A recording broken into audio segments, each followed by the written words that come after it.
Ngunit ngayon, ito ang sinasabi ng Yahweh. Siya na lumikha sa iyo, Jacob. Siya na humubog sa iyo, Israel. Huwag kang matakot sapagkat tinubos na kita. Tinawag kita sa iyong pangalan. Ikaw ay akin.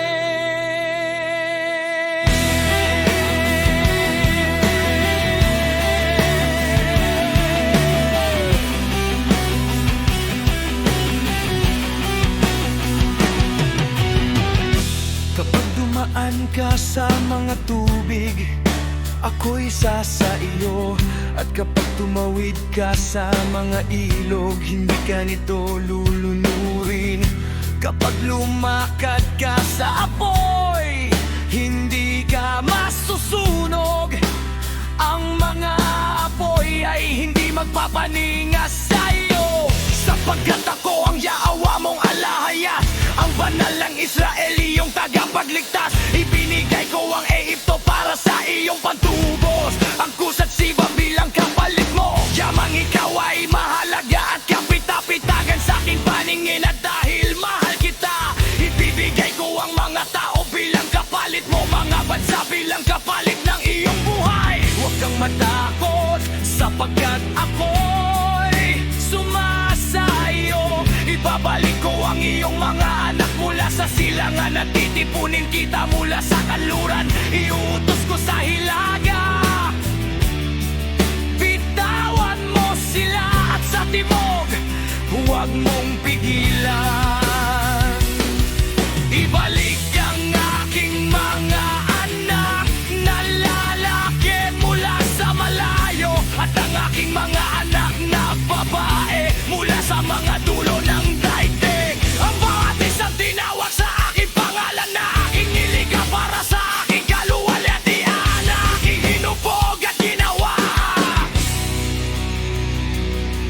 Ilabas ang mga may mata, ngunit bulag ang mga may tainga, ngunit bingi. Ang lahat ng bansa ay magkakasama, at ang mga bayan ay magkakatipon. Sino sa kanilang mga Diyos ang nagayag nito at nagpahayag sa atin ng mga unang bagay?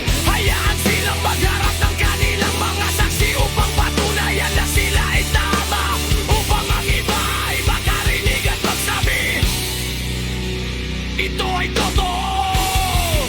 Kayo ang aking mga saksi, sabi ng Yahweh, at ang aking lingkod na aking pinili upang inyong magbilala at paniwalaan ako, at maunawaan na ako nga siya.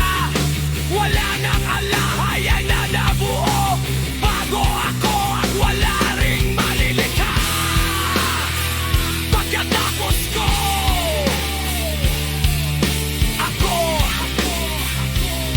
Ako mismo ang alahaya Yahweh, at maliban sa akin, walang tagapagligtas.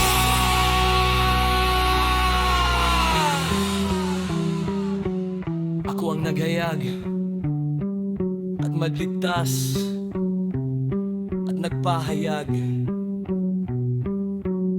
Ako at hindi ang ibang Diyos sa inyo. Kayo ang aking mga saksi, sabi ng Yahweh, na